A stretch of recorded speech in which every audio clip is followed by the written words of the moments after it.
G'day, legends, and welcome back to the Laptop Lifestyle Dad Show, proudly brought to you in partnership with the Los Angeles Tribune. My name's Jeff Ross. I'm a proud dad of three energetic boys coming to you from the stunning island of Tasmania, Australia. Hey, this is the show where we help frustrated online marketers, parentpreneurs like you, master AI, social selling, and attraction marketing to build a business that works for you, not the other way around. And hang tight because we're doing something a little bit different today. You can probably see my beautiful wife, Sarah, is here on the screen. All right, so this interview is going to be a little bit different to what we've done in the past. It's going to be out there. I don't know how else to put it, right? So this episode's been shared across both shows with the Taboo Talk with Sarah and Laptop Lifestyle Dad Show because we're about doing this one together as partners in life, love, parenting, and ministry and business. We thought it'd be good for us to give you an opportunity to get to know us as a couple. We thought it was time to bring you into our worlds, the raw, real, beautiful, sometimes even very messy parts of building life together. So it's a little bit different for both of us. I'm used to having my person on the screen, so it's a bit strange having somebody sitting next to me, but this is going to be fun. I think this is going to be a hoot. So I don't actually know what possessed me to make this happen, but hey, let's see where this goes. You've got some crazy ideas that pop into your head sometimes. Sure do. So, Sarah, let's start with our story. So let's describe, I suppose, our version of how we met, and, what's happened over the last 16 years. Like, yeah, I know, right? 16 years. How we align our vision and our purposes and faith. And, let's help people get to the nitty gritty of it, the heart of it all, what makes the Jordan Ross family. So, Sarah, how did we meet? In the middle of rainforest. Well, actually, we were both working at O'Reilly's in the Gold Coast hinterland, and you walked into my spa on your very first day. I was senior therapist, spa coordinator, and you just started as head barman. Yeah, and I think I was what? And it was Australia Day. I think I might have been about 40 kilos lighter too, and a bit hunkier. Yeah, just slightly. So I was the head barman at O'Reilly's Rainforest Retreat, and you were the senior spa therapist there. Yep. And like I suppose that first connection, right? We just got off on a house on fire. Yep. I think it was fueled by a joint love of country music and good whiskey. Yeah, I think the whiskey had a lot to do that first night. Yeah, probably. And maybe we should pull it up there because there's some pretty crazy, wild stories. Oh, really? No, not at all. So maybe our kids don't need to hear it. Our kid is our editor, so yeah, well, that could be fun. We might have to hold back a little bit. Just a little. Maybe. We'll see. I mean, my show is called Taboo Talk. We talk about stuff we don't normally talk about. So, well, let's get into that. So, we're doing life together. We do, parenting. Well, we've got three amazing boys here. They're in private schools, and we got one with MS, we've got one with ADHD, and then we've got boringly normal. Boringly normal? No, he's got his quirks. He is very quirky, and he's also, as much as he wouldn't know it, I quite enjoy it, but like that, he doesn't have medical issues, and how I have seen him grow with watching his brothers cope with that. But it also reminds me that sometimes, because he doesn't, I need to pay attention to what's going on with him, that it would be really easy to miss in the midst of having two other boys who do have extra needs. I don't like the term special needs because I believe all children, all people are special. We're all created in our own unique ways with purposes that only we can fill. But there are some people around who need a little extra care, a little extra love, a little extra attention, a little extra help to be the best that they can be, because they're facing struggles that the rest of us don't. Yeah. Totally. And I think we've got some really important topics right here. So, guys, we're both marketers. We're both leaders. We're both influential people in our own right. We've had to grow through the messy and do life together. And so, this serves both podcast shows, right? Yeah. But it's more about you getting to know us and getting to know the heart of what drives us. Why we do what we do. So I want to come back to, how we met. Really two very different people, two very different backgrounds. Very much. Right. And that did cause some messy conflict, some challenging times. But one of the things I love about you, Sarah, and one of the things I've learnt from you is the power of just meeting people where they're at, coming into that sacrificial type life and love, to go through the hard, to go through the transformation, and to help people to see the best in themselves, to help be empowered, to help them to bring hope, light, and joy into their life, to bring possibility. And you earthed that for me in some of my darkest days. And but let's just go right back to the beginning, when the romantic sort of phase, when we really didn't know what we were getting ourselves into yet. And the possibility and hope and love and joy, and that honeymoon phase of our early days, our early marriage. And let's talk about some of the taboo stuff, if you will, the challenging stuff that most couples sort of just dismiss and move on because it's that's part of the process, right? But like, you married a cowboy. Yep. You married an atheist. You married someone who used to drink, party, and smoke and have a good time. It was all about the now. It was all about, instant gratification. Like, that was my upbringing, right? I was brought up in Western New South Wales. I was brought up with the cowboy sort of attitude, cowboy up, and didn't have a faith background whatsoever. I smoked a packet a day. I'm so glad you don't. I drank pretty heavy. I was a gambler, and to help be the person I am today, to go through the transformation and step up and take ownership. The main reason I've done what I've done, the hard yards that I've done, is for you. But not for you, but for me. But because you saw the hope, the joy, the possibility, you saw something in me that nobody else really could see or would see.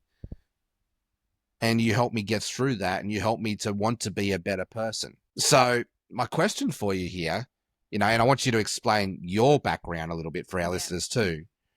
But my question here for you is, what attracted you to me? Like, why did you stay with me?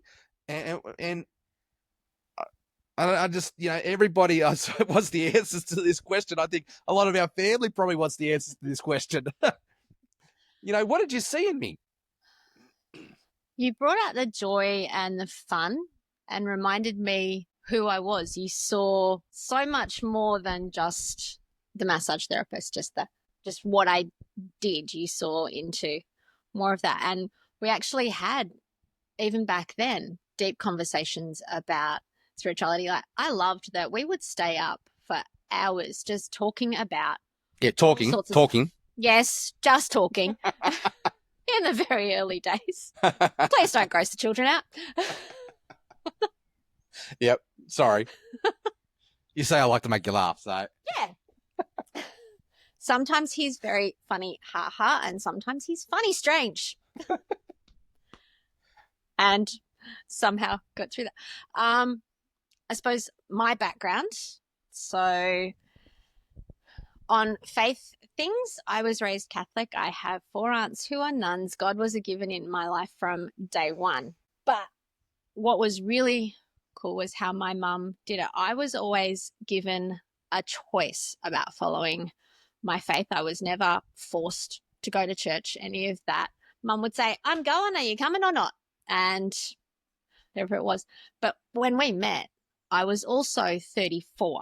And while my mum worked for a government department and we moved around a lot, I then developed gypsy tendencies. So, I'll also add, I was 26, so she's a cradle snatcher.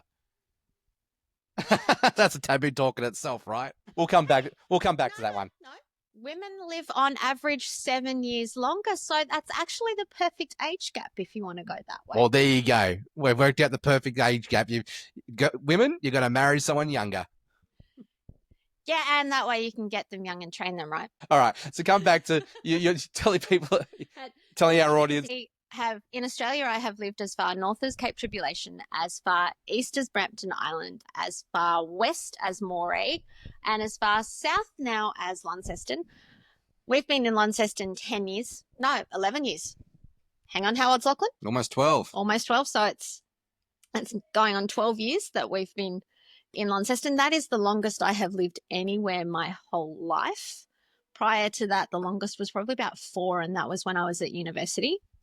So there's another of the differences between us. I have university education. I dropped out of school in year 9.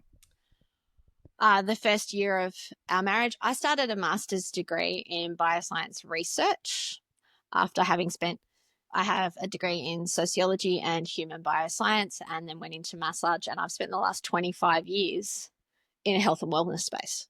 So Sarah's very educated, very knowledgeable, and has a lot of wisdom in this space, yet I haven't got a piece of paper to my name. I've gone through the school of hard knocks and, learned to fail forward fast to be where I am today. So some very different pathways to get where we are. Yeah, but we both like gathering wisdom from those around us and gathering stories, because so many of us, we have amazing stories to tell, and our stories are the thing that connect us and are the thing that allow us to help each other. So we'll get into the stories in a moment, because I think it's very important for people to understand where we come from. And essentially, like I teach in attraction marketing, right, is the struggles, the Sucksville, the pain, the dark days.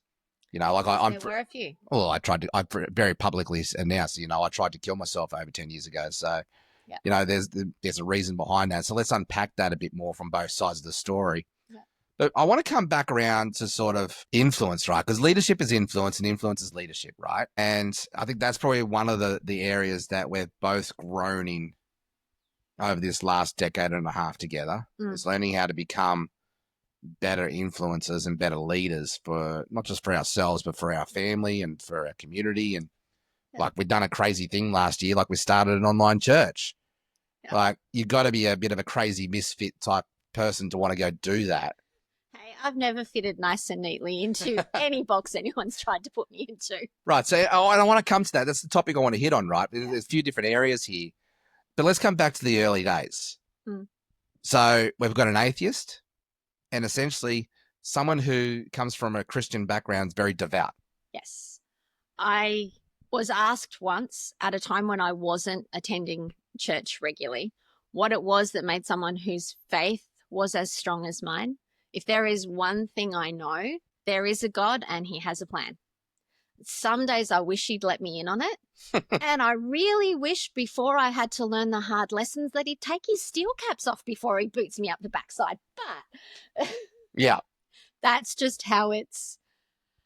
When I trust that there is a plan and I lean into that and I go with that, things work out so much better. It's when I do but I want it this way and I want it now and I don't get why it's not happening. And chuck my little 3-year-old temper tantrum and... Oh, we're both pretty good at that. Yeah. Yeah. In Enneagrams, like, I'm an 8, you're a 9. We're both in that anger triad. And yeah. And then if you want to look at other things, because another one of those taboo topics sometimes is astrology and how that works. I'm a Scorpio, so I'm supposed to have a filthy temper, which I can do, and a nasty sting in my tail. And I'm a goat. I like to butt heads. So we make an interesting mix on a lot of, but yeah, the personality profiles, there is some bits where we complement each other perfectly and other bits where we are so different in how we see and approach. And let's talk about the differences. Yeah, because a lot of outside influence, family included, on both sides of the family, have tried to say that we're not a good fit for each other in a nice way. No, in no uncertain terms. Like, I want to get raw and real and vulnerable here for a second. Like, your sister basically tried to convince you to leave me in my dark days. And you had every reason to. She was justified in that because she was trying to protect you. I get it. But you stayed by me. You stuck by that hard. And you're probably one of the most stubborn people I've ever met. Yep. You're also one of the most forgiving people I've ever met.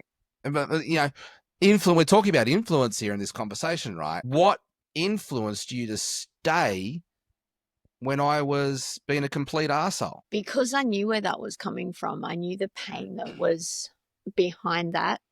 And I also knew I was dealing with my own pain, and we got very disconnected in those stages too. And I was at the point like dealing with my mum's cancer and having a young baby, you dealing with you had postnatal depression, but we didn't even realize that was it, because with everything else that was going on, I was just getting through every day the best I could. But there was also like why I stayed was because I knew who and what we were outside of that pain and what we could be and what we were together. And you're right, I am stubborn, and as bad as things got, I never got to the point where I went, nah, I just want out. I came very close to leaving a couple of times. You threatened to leave several times. And there was a few times that I was ready to let you. But it also, and looking back on it now, I will admit, and I'm really glad I've worked through a lot of my issues. But still working through. Yeah. Abandonment was a big thing for me. And also, I suppose because my parents divorced when I was quite young. I was raised by a single working mum who, I don't know how she managed it, because she still never missed a school concert that I was singing in or a race I was running. It's hard enough doing it as a couple. Yeah. I have hats off to any single parent out there doing it. Because parenting is a tough gig, and it's even tougher when you're doing it by yourself. And I suppose I was always raised too. So I traveled by myself because I also did a stint in the UK and Canada. I went to the UK on a working holiday, landed there, no job, no house, no nothing, but enough money to buy a plane ticket home if I needed it. So both of us, before we met each other, had really figured out our identity and who we were. Yeah. Like, I'd been to New Zealand for a good stint over there. I left home at 15. I traveled quite a fair bit of Australia and, all that sort of thing. I thought I knew who I was. Like, I'm not naive looking back at it now, but I had a sense of identity and what I wanted my life to look like. And so did you. We had a sense of identity outside of our families. Yes. And I think when we came together, we complemented each other's identity and we liked what was brought out, in those romantic honeymoon phases. We challenged each other in good ways. Yeah, we helped each other to grow. Yeah.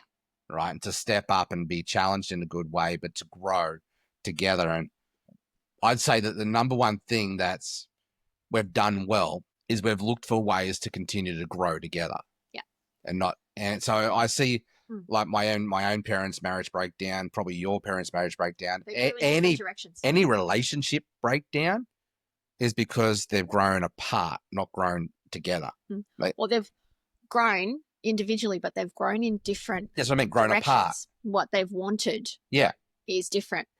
And then there's always and again, it's one of those taboo topics that we talk about, the differences. So my mum is very strong, independent. Yeah, one of those first generations of working mums. So when my parents divorced, I was the only kid I knew who had divorced parents. But Like, I look at my parents, and when they were together, they were really together and they were good together. I know my parents loved each other. They were married for 25 years and had 5 children, but they went through some challenges and they had different ideas of how to do that. And then I think when my mum got a really good government job in Sydney that required us moving away, it was hard for my dad, who'd always been there. And you could relate to that. Man's supposed to be the provider. He's supposed to be the main breadwinner. Yeah. So then when my mum was able to take on that role, it was hard for them and they didn't adjust to that really. And well, they didn't reconcile to that. Yeah, in our early days. So I'm the more educated one. In our early marriage, I was making more money than you.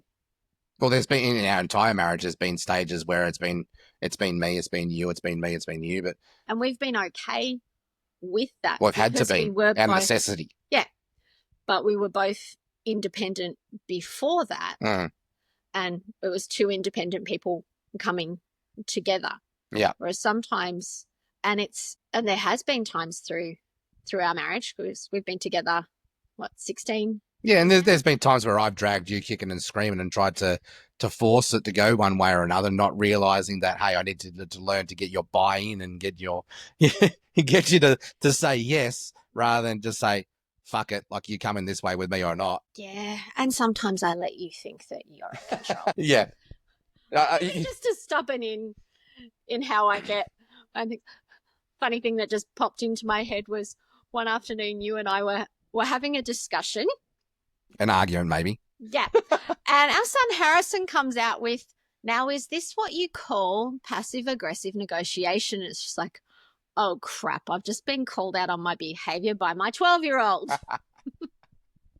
We're pretty transparent as a family. We don't hold back. Like we argue in front of our kids, but we also make up and forgive in front of our kids. Like they see the whole lot. And so I know we do a lot of things different to what a lot of other people do it. You know, like, let's face it, like there was the whole sex before marriage conversation. Yes, which you good little Catholic girl, but yeah, some would say good little Catholic, depends on your definition of those words. But anyway, that's a whole can of worms. Yes, but yeah, there were challenges and differences of things, and there has been times, because yes, I do have a strong faith, but there has been times when I have walked away from it. I went questioning, and well, we also get influenced by other circles too, right? Yeah. And in our Western world, especially, like it's a very secular world. Yeah. And we're very influenced by what other people are doing, and peer pressure has a big thing. Yeah. But I also think that, you know, and it's going to sound very blunt for a second, but weak minds get peer pressured. Those of us who have gone through the hard, the internal, the messy, and got that mental fortitude and use, you know, the right healthy things to help us, to guide us, to shape us, that itself is brainwashing, and we get to choose what we get brainwashed with, right? So it's our choice in that space. But there are a lot of people who are a little bit blind or a little bit, you know, not awake to certain things. It's probably the best way to put it. And manipulated and influenced and taken different directions. And then there's also we all go through lots of different experiences, and everyone will have their different way of coping with that, or their different way of numbing out. Because a lot of times, there you go, those behaviors, drinking, sex, drugs, gambling, you name it, all those things, they are generally a very bad coping mechanism for dealing with the crap you've been through. We're going to survival, right? Yeah. So my vice was gambling. Yep. And you know, when I look back at our hard season, my hard season, I got to the point where I thought the best way for everything to move forward was for me not to be a part of the equation and to kill myself. Yeah. And my way of dealing with that was to get angry and verbally abusive to push everybody away. I didn't realize that that's what I was doing, but now I look back on the other side of it, that's exactly what I was doing. It was a defense coping mechanism. Yeah. because you didn't feel like you deserved to be loved, like No. you deserved to be cared for. You had major things of lack of self-worth. Well, it's not deserving at all. I don't think that's the right word. I didn't feel seen, heard, known, or even understood. Yeah. I think when we talk about Maslow's hierarchy of core needs, right, we talk about making sure we've got safety, like a roof over our head. We've got, the power turned on. We've got our bills paid. They're physical core needs. But all of us, look at the emotional. You don't look at the emotional. I'd say there's a baseline underneath that, even that we need more than we need a roof over our head. We need people who see us, who help us to feel understood, help us feel known, heard, and loved, and help us to feel like we belong somewhere. We need a sense of belonging. Yeah. And until we've really found that sense of belonging, we're always going to be in that escapism, that space of coping. And of trying to fit in. I love how Brené Brown describes the difference between belonging and fitting in. She says, fitting in requires you to change who you are to fit in with that group. Yeah. And quite often, that is what we'll do when we're in pain. We'll say, yeah, hanging out with this particular crowd. But in order to hang out with them, I have to have a certain way. You have to conform, not transform. You have to conform. Yeah. But then when we find that place that we truly belong, that is where they see us for who we really are, and where they come alongside us and don't expect us to be anything different. We are able to just be who we are. And that is truly belonging. And I think that's what all of us are searching for. So let's come back to, our hard time there as well. I gave you every reason to run away, to move away. I pushed very, very hard. And, look, there was times where you pushed back as well and that type of thing. Like, it wasn't always just me. No. But, in that space, in that darkness, in that hopelessness, in that lost, you stuck by it. So what we're talking about, sense of belonging, right? Because when we find our tribe, we find our vibe. But when we find our purpose and our why, we'll go through. Well, look at Paul from the Saul of Tarsus, right? Yeah. He was very clear on his mission. He was very clear on his why. And he went through hell and back to be able to fulfill on that mission. He got shipwrecked. He got flogging. He got stoned. He got almost like to the point where bashed to death and prisoned and all of that. And still he went through that really challenging, torturous, mission and experience. Yeah. And his identity was belonging to that purpose. So what was it for you? Like, what for you helped you to go through hell and back? Oh, maybe we should tell them a bit of the hell and back that I did go through. So, well, yeah, start there and then I'll share my side of that. So I was the sick kid, and then I cared for my mum through a cancer journey. I lost her 2 weeks before our son Lachlan was born. Now, Lachlan is our middle son. He was born 2 weeks after mum passed. He was also preemie. Yes, he was 6 weeks preemie and had a few issues. We also, at that stage, I was lost. So I had done and traveled and done all those things because I was lucky enough to be raised by somebody who knew that the best way to get me to do something was to tell me that I couldn't or be. So when I decided I wanted to go to the UK, my mum helped me fill in all the applications because she was right behind it. Thought, yep, go do it. A few other people, it's like, why do you want to do that? Because I can. That was, I think, the other thing that beautiful example of leadership. Like, she empowered you and equipped you to go stand up on your own 2 feet. Yeah, and that the best reason to do anything is because you can and you want to. Yeah, but your mother, you didn't try to rescue or save you though. She she influenced you, she led you, she Yeah. empowered you. And quite often she would send me out into the world, and if I fell flat on my face, she'd pick me up, dust me off, and say, all right, go do the next stupid thing. Yeah.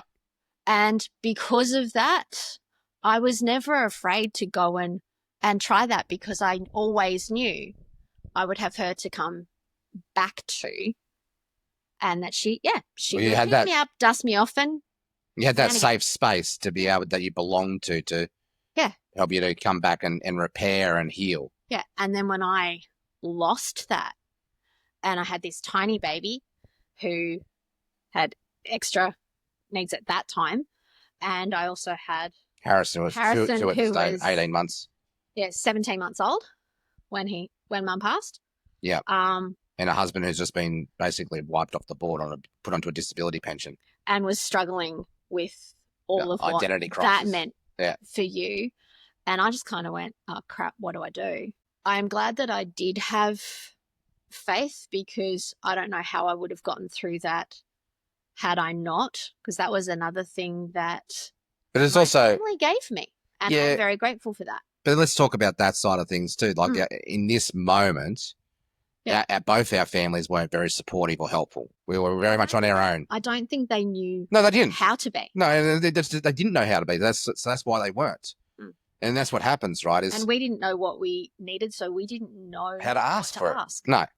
And I know there was several times, like through Mum's cancer journey, like different support services that ask her what she needs, and I will use it through. She said, "Could somebody please just give me a menu of what is out What are there, my options? what I can pick from, so I can pick it? Because if you ask me to think about what I need, I haven't got a clue. Well, that's just another decision, another hard thing, another thing that my brain just cannot cope with right this minute." And I was very much in that space. It's like, just give me, but even better, just give me two choices. Narrow it down for me. Yeah, either or. Just give me solutions. Yeah. Yeah. Don't be a problem finder. Just add another problem. And don't ask me more. Don't ask me how I feel, because right this particular second, I haven't got a clue. Or you probably don't want to really hear the answer. No. It's just the truth of the matter, right? Yeah. And we hold back because we don't want to, be caught up in that drama and add more drama to other people's lives. Yeah. We feel like we shouldn't go jumping all over people. And sometimes you shouldn't. But there is those times where you need to just go blah and let it all out. And you need to have that safe person or that safe place to be able to do that. So we went searching for that safe place, right? We actually packed up our bags. We sold everything we owned and we moved, and we thought, right, well, we need a fresh start. This was our solution. We needed a fresh start, a fresh opportunity. And so we moved away from our families because they were just causing the headaches and dramas. And, once again, they were trying to be supportive. And I understand now that their hearts are all in the right place. But they were trying to help us to heal, but they didn't realize that. Well, they weren't equipped. No. They weren't. And I know for me, when I'm going through hard and we have finally figured it out, I sometimes need to withdraw and be by myself and process it slowly, because I won't necessarily have the words to say, this is how I'm feeling, this is what's going on, because I'm all just this big jumble. But if I can then have that space to go, okay, I can. Well, frustration begins where knowledge ends. Yeah. Right. And when we don't have the space to process and have the capacity to do that, we end up in that frustration spiral, which then goes into, pretty messy. Yeah. If we don't give that space. Right. And so we've had to learn a few things around this, around how our mind, psychology and brain processes decisions. That's part of our growth journey. Our nervous systems. And that's part of our growth journey. But going back to this space, right? So we moved from Grafton to Launceston. Yep. Well, actually, we moved to Tasmania, and we got a plane. We thought at this time that like the New South Wales rental system, right? You just need a good credit, a good bond history, like a rental history. And we had that. We had that, but we also had a bad credit history because of all me being put on a disability pension. I'll come back to that later. Yeah. And our credit history was shot. We didn't realize that, and very naive when we moved down to Tasmania, and we're actually homeless for the first 3 months. Yes. Thankfully, we did have savings too. We had savings, so we were living out of caravan parks. Yeah. which is bloody expensive in Tasmania, Yeah. even way back then. So we went through our savings very, very fast. Mm. And it almost got to the point where, oh, shit, what are we done? We're going to have to move back to the mainland. And, then we finally found a house, after about 20 tries. Yeah. And we ended up moving into Launceston. Yeah. Now, at this stage of the game, we thought we'd made the worst decision of our lives moving to Tasmania because of the hardship of trying to find a place. But being stubborn and not wanting to go, it didn't work. Oh, we didn't want other people to be right. Yeah. We wanted to be right, really. And we hadn't got to the point where I just don't want to fight about it anymore.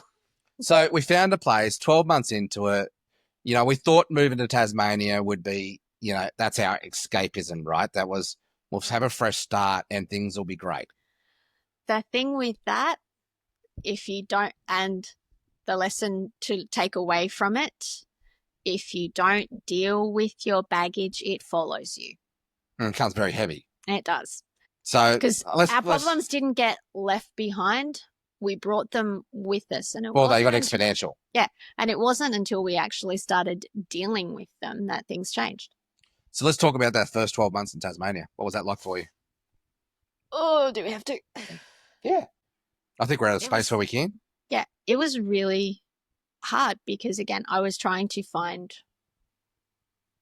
my anchor again, find where I fitted in. And I was very much in survival mode. I was just getting through each day. I had these tiny little kids. It's like, I don't have the luxury of falling apart because they need me. And I am so grateful that they did, because I think I would have just... Without that, yeah. That was your anchor. Yeah, they were. And I rebuilt my world around them. And finding who I was again in that space. And we're both in pretty much identity crisis. We're both pretty much trying to figure out our identity again and rebuilding from that brokenness. Yeah, because the experiences leading up to that had rocked our world.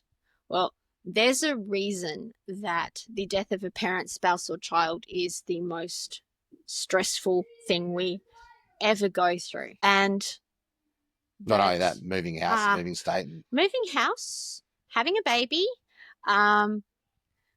serious illness, you with your disability flaring up and all of that. These are all things that are in the top 10, if a couple of them are in the top 5. And we were broken. Yeah. Seriously broken. And everybody had us wrote off. Like, they won't survive. Their marriage won't survive. And that was the conversations that everybody was having, because they knew that we probably needed to heal. And they didn't think we could do it together. So we're in this space. We moved to a state. We don't know anybody. We've moved away from our family on purpose. That was our choice. And we found our space in this pretty hard space alone. Yeah. Like, we had each other, but we didn't. We were in massive survival mode. And I can remember the weeks, the catalyst moment, right? I'm an atheist, and I've dug my heels in around this, and it's just gotten deeper and worse in that space. Sarah's probably leaning more into drawing on what she knew, which was her survival, which was her faith, and so Sarah's something that my mum had said. One last ditch attempt to really save our marriage was Sarah said, "Okay, right, we're going to church." And so we went to what she knew best, which was the Catholic church. And already I had past experiences around, with my childhood around spirituality and religious and all that sort of stuff. And there's some stuff that happened when I was a kid that helped me to grab it sort of into a bit of a bad space around this, and had bad thoughts around this. And I, of course, wouldn't share that at the time. But I looked at religious people as hypocrites, and I didn't want to be part of that. And they say they're nice and all this thing. They say they do this thing, but then all the religious people I knew as growing up as a child, what they said and what they did was completely different. They were very hypocritical people. Yeah. And obviously my father had dropped a whole bunch of very judgy people, right? And so I was feeling already judged left, right, and center, and I didn't want more of that.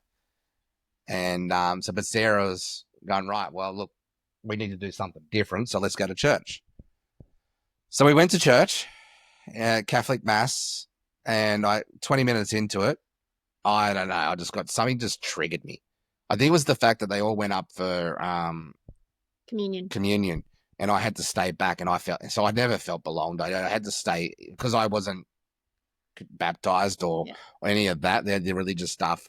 I was not in the in club, and I very much desperately needed to feel like I needed to belong somewhere, and that just it brought up all your bullying. Yeah, the bullying and stuff as a kid and stuff too, right?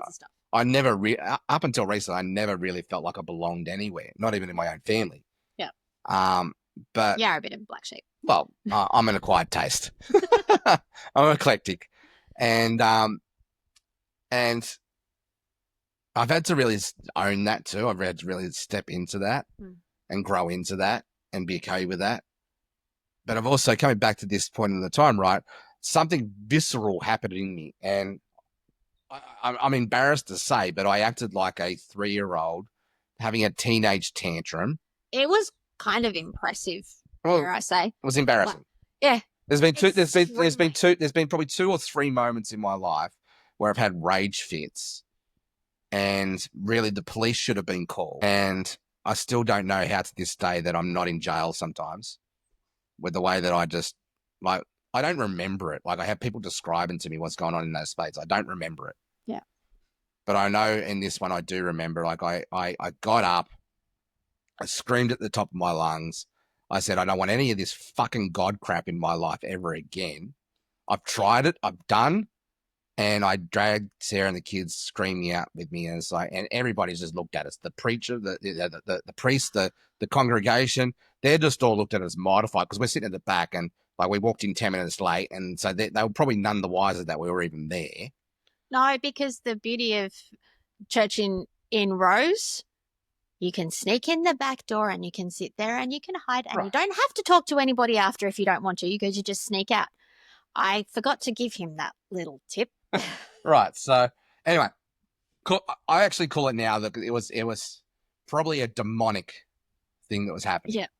Right. So I had a visceral reaction. I got up kicking and screaming, swearing at the top of my lungs, and like really abusive, really at the and dragged Sarah and the kids stripping and screaming out, and then went home, and then 3 days later tried to kill myself. And that's where the silver lining to the cloud comes in, or to the out of every bad experience, something good can happen, in that a couple of days later, and thank God for Harrison walking in on you and stopping. Well, that was God. God used moment. Harrison, yes. Yeah.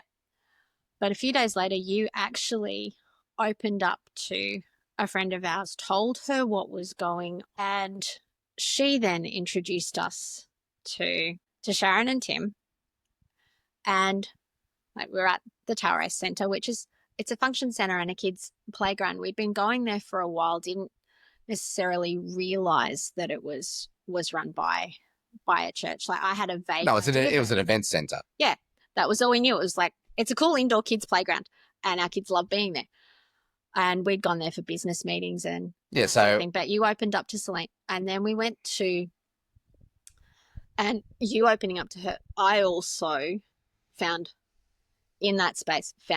my people who I could go, because we had been up until that time, or I know I had been wearing that I'm okay, just hold it all. Yeah, well, it was a fake it till you make it, haven't you? Yep.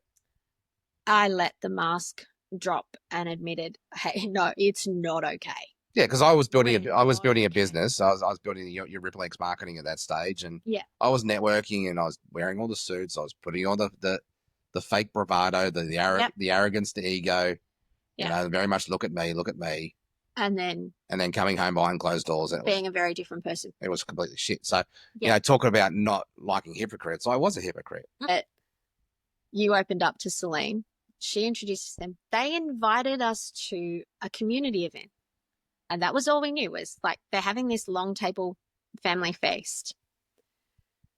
And we went because, we don't know anybody.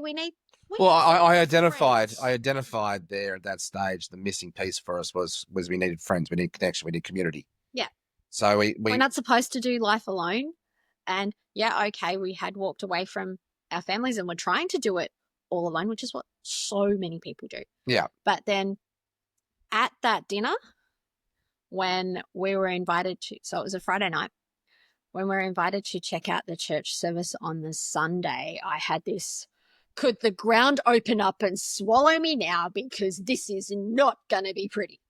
That PTSD from the last event. It was just like, okay, the last time I tried to take him to church, it did not go well. And I did not want a repeat of that. And I was bracing for the, well, I wouldn't have been, at that particular point, I would not have been surprised if you smacked him out just for offering the invitation.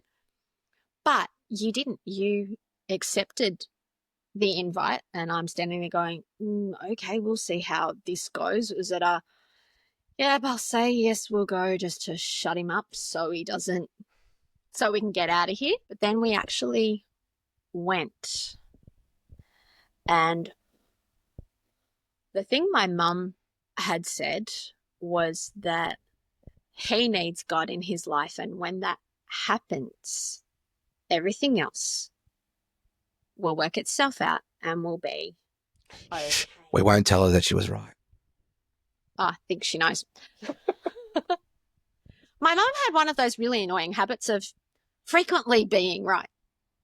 We don't want our parents to be right, but most of the time she was.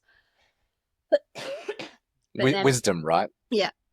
And on that Sunday, because I had known that was what was missing, and that was why I tried to take you to church, I spent that Sunday with tears streaming down my face because I knew I'd come home. And when you went up to Tim at the end of the service and said, I don't know anything about this Christianity stuff, but I know I want to. I know what I've been doing hasn't been working. I want to know more. Will you help me? That was the start of turning everything around and of a really beautiful journey. Well, the start of it was me realizing that at that point, when how selfish I was going to be, trying to kill myself. And I was like, I was 2:00 in the morning. I had the bottle of Jamison's. I had the bottle of pills. Yeah. I was looking myself in the mirror. I was just about to do it. And then in that split second, next second, Harrison, all of two, never woke up at night. He was a sound sleeper, gets up and says, Dad, what are you doing? And that stopped me on a track. And it was just that ownership of how selfish I was. And that's where my ownership started to begin. So I was in a world of hurt. You were too, but in my own way, right? I was both in a world of hurt. And my hurt was, it wasn't my fault. No. I was a victim. I was severely bullied as a kid. I had not a great relationship with my father. Yep.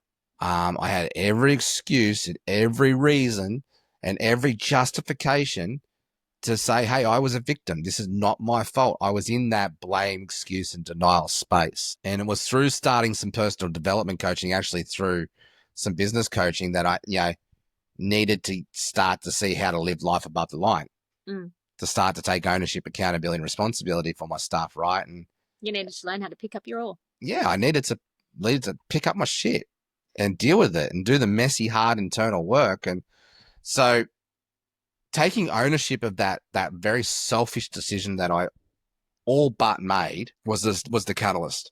And then God just surround, once you make that decision, God opens up doors.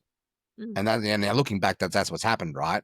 So God introduced me to Celine. We both had that safe person to be able to lean on and just go right. And then she connected us to Tim and Sharon. Once again, safe people. And the tail race community was a community where it was a safe place for us to feel like we belonged, and they invited us in. It wasn't pressured at all. It was a very much an invitation.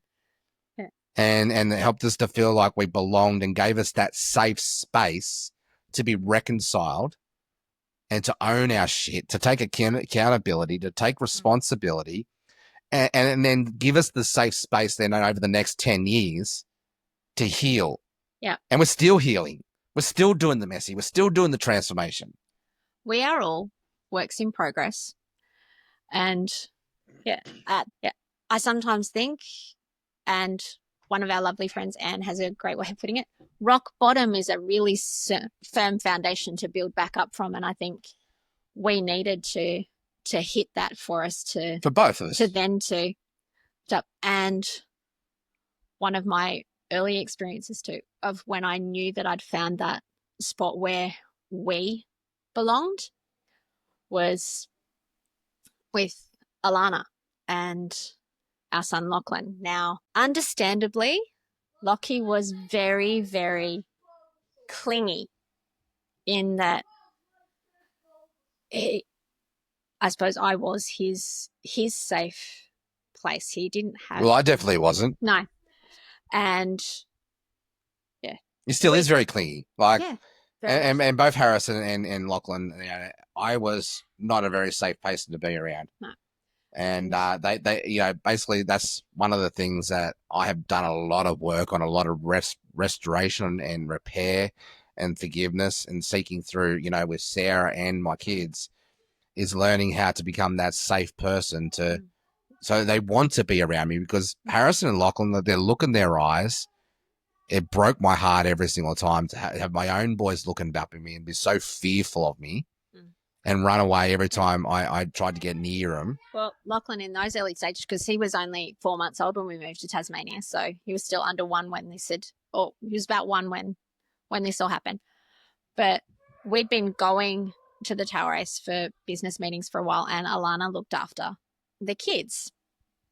But up until this particular day, Wouldn't let anybody else. Lachlan would cling to me, like Jeff, even to get him to go to Jeff, he'd have to pry him out of my arms. I'm holding, like this particular day, I'm holding Lachlan, and we go to say hello to Alana, and Lockie jumps out of my arms into hers, and it's like, what did you do? This child will go to no one. Like, he would not go to anyone, and he would cry when I put him down if he couldn't see me. And all of a sudden he's leaping into this other woman's arms and smiling at me. And so God doing that, it's okay, Mum. I'm good. And so God used that, like, to bring us into this amazing community. Because for me, the most precious thing that I could ever do and wanted to take ownership of was to make sure my boys had a place where they could thrive. My life, our life, revolves around our boys. Oh, yeah. Our marriage revolves around making sure our boys are thriving. Like, that is... And one way we do that is making sure that we're okay, that our marriage is... Well, we've done work, and we're still doing work on that. But as I said, we've done the messy, we've done the hard. We argue in front of our boys, but we also do forgiveness well and reconciliation well as a community, as a family. And essentially, you know, we give them lots of opportunities to practice forgiveness too. Yes, we do. And they do for us too. Yeah. Right. So we're pretty raw or vulnerable and real about it all. No, pretty transparent about it all in every area of our lives. Yeah. You know, financial mess, the whole lot, right? Within our circle. We shelter them to a safe certain space. extent, but not to the point where they don't know that there is challenges. Yeah. We don't hide things from them. Yeah, We they know. They know. they don't need to. Yeah. To be exposed to, of course, but yeah, we let them know what's going on so that they. I don't think we need to justify that. No, but then they feel safe to talk to us about stuff. Yeah, like if you feel like if you want to judge us and condemn us on the way we're doing things, then you're probably not our tribe. See you later. Like, bye. People in glass houses should not go throwing stones. Well, yeah, don't look at the speck in my eye when you've got a plank in your own. Yeah. Right? So this whole how that got there. This whole journey, though, right, where we're leading to is transformation. Yeah. You know, and I think we've done some massive transformation in our marriage, in our personal lives, in our family lives, in our business lives, financially, physically, emotionally, spiritually. Yeah. If I had to sum it all up, the thing that's helped us thrive is learning to embrace transformation. Yeah. And part of that is learning to embrace how to love ourselves, how to love God. And yes, I do love God now. For those of you who are listening, I was an atheist. And now I'm, both Sarah and I are online pastors. We planted a church 12 months ago, actually this weekend, and, I remember Tim and Sharon, they went to Exponential last year and they came about, started talking about, so maybe not this weekend, I think maybe it's the weekend after, but it's close to 12 months. Yeah. We decided that we're going to plant a church. And so we started today's discipleship community and to help people to transform in Jesus' love. Yeah. And because we'd seen, like through our own experiences as well and through friends and family, there are times when actually getting to a physical church is really difficult. I suppose we noticed it with Harrison with his MS journey. There was times where we just couldn't go. And yes, you can watch services online, but you then miss that community and that connection. And we wanted to create a space for that. And also that we've seen so many people who they have a faith or they're questioning, they're exploring, but they don't have somewhere to go to be able to do that. And then we have friends in our church community now too who are homeless or doing things tough and they can't always get to a physical church or don't feel safe and comfortable to be able to do that because they... Yeah, and then we have other Christians who want to get really into the heart of discipleship. Yeah. And might not necessarily have that at their local church, but there's something missing for them, so they're attracted to that space as well, right? So we've got everything in between and everybody in between. And what I love about what we're doing is just like how we were welcomed into a safe space, we're creating a safe space. And no, I've got the fidgets. So let's, we've been going for an hour now, so I think we could talk all day about this topic. Yes. It is our lives, and people do love to talk about ourselves. Yeah. No, but I'm usually much happier being the one asking questions, but I do like just sitting here having a chat. All right, so let's call it a wrap. So let's do our quick 30-second testimonial. There was once a time in my life. So I'll start, and this is one of our things that our good friend Tim O'Neill taught us, to be able to help share our, and Steve Addison, to be able to help to share our stories with people, right? So what I want to sum around here is yes, this is a joint podcast episode for Taboo Talk with Sarah. I think we've talked a lot about taboo stuff today. Do you think we ticked that? Yeah, I think we covered it. I think the only thing we didn't say was why I started it. Oh, we can come back to that. Yep. So hold on to that. So we're basically, this is a joint podcast. I think we've ticked the box here. We're talking about storytelling and attraction marketing and, purpose and life and why. Stuff. I think you know why we do what we do. And my why is to help people to live a purpose-driven life, and I do that through the Laptop Lifestyle Dad Show. I do that through my coaching and mentoring business. We do that through our online church. And I'll come back to that in a second if you're curious about what that is. And, Sarah does that through her way of doing it, but we do it through our family as well. We do it through our personal. So if you had to sum up everything that I do, the reason why I do it, it's about helping people to live their purpose-driven life so I can live my purpose-driven life. So I think there's some marketing lessons there for you in that conversation. And I think this adds to the Laptop Lifestyle Dad's audience, right? Plus, you've gotten to know both Sarah and I a little bit more intimate. And it's all about helping. I know stuff now that you wish you didn't, but that's okay. That's okay. Whatever. So Sarah, you started Taboo Talk with Sarah beginning of this year, 2025. Yeah. Why? Well, I spent 25 years in the health and wellbeing space, and healing has been a big thing for me all through my life. It seems to be a recurring theme, and I get exposed to people going through health crises and the challenges that creates and the changes in that. But it was that I was having lots of conversations where I was hearing people say, if not exactly the same thing, very close to it, like that they'd been through really similar experiences. And the common thread was no one talks about it. So it was that lots of women have been through miscarriages or stillbirths, or lots of people have lost their parents. I was like, so we've all been through these things, but nobody talks about it. And then a song came on the radio, a song called Whiskey Lullaby, and one line in it, nobody ever knew. And I think that's the problem. Nobody knows what anyone else is going through because we don't have those conversations. So I wanted to start those conversations because I think that is where we will find that healing, where we find that community where people connection. belong. We weren't meant to do life alone, and we struggle when we try. But when we find those people and those places where we belong, that's when we thrive. That's when we can heal. And then when we can start, so we heal ourselves, we heal our families, we heal our communities, and then we heal our world. Yeah, so Sarah's got her own personal why around that. I've got my personal why, but then if you had to bring our why we do everything together, it's about creating that space where people belong. It's about creating safe spaces, communities. You've only got to look at what we do in life with the podcast, with the business life, with our faith life, with what we're doing now with our family, and now what we're doing with today's discipleship community. Yeah. It's just they're just expressions, right? They're just vehicles to help us to really help serve that purpose. And so just quickly talk about today's discipleship community, and then we'll wrap up. Yeah. And yes, we'll wrap up with a dad joke because it wouldn't be a laptop lifestyle dad show if it wasn't. So I will try and restrain myself from smacking him up the back. So if you've loved our story, if you've gotten value from this story, please share it with your community. And if you'd like to connect with us, reach out. We'd love to chat. We love to talk about these things. We're pretty obsessed with it. Faith, family, business, the whole lot. And hey, if you just want to make a new friend, we'd love that too. Yes. Reach out to us. You can find us on both shows. So the Laptop Lifestyle Dad Show and Taboo Talk with Sarah are both on Apple. They're both on Spotify.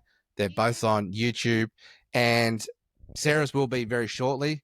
But you can find also the Laptop Lifestyle Dad Show on the Los Angeles Tribune podcast network. And we'll be bringing Sarah's over shortly, I reckon, too. I've just got to talk to the right people to make that happen. Hint, hint, Michael Silvers. Anyway, so if you'd like to know a bit more about our today's discipleship community, that's our online church. We meet up at a Monday morning at 10 a.m. Sydney time. We're a global community. We've actually got 7 countries represented. Yeah. We've got probably around about 40 people that show up between all of the different groups. Well, we're a small group community. Like we've got Brad and Bell leading Alpha Online on a Tuesday at 7 p.m. Central Time. We've got our 12 p.m. Wednesday here in Australia. We've got our big call that we run for the international global community on Monday at 10 a.m. Sydney time every Mondays, which is normally Sunday, anywhere from about 3 o'clock to 7 o'clock in the USA. Yeah. And it's group discussion. It's like small group discussion where we pick a topic. At the moment, we're unpacking like how and why the Bible, and how it's a tool to help us to go deeper with our faith. Next Monday, we're talking about how to use soaping, which is a way to journal on the Bible to get the wisdom and glean from that and apply the lessons to our lives and help us to grow from that space. Everything we do is about helping us to transform the one through Jesus' love. That's where transformation happens. Heart, one soul at a time. Yeah. And one life at a time. Great commandment, right? Is to learn how to love yourself, love God, and to love others. Yes. And then go and teach other people to do that exactly the same thing. So that's our expression of how we're doing that through 2DC.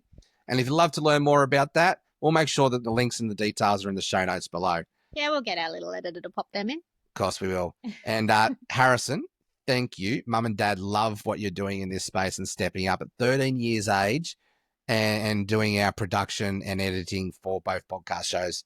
He's getting paid for it, but he also, I love that he's taken ownership of it, and we wouldn't be where we are without your support. So thank you, Harrison. Really appreciate you.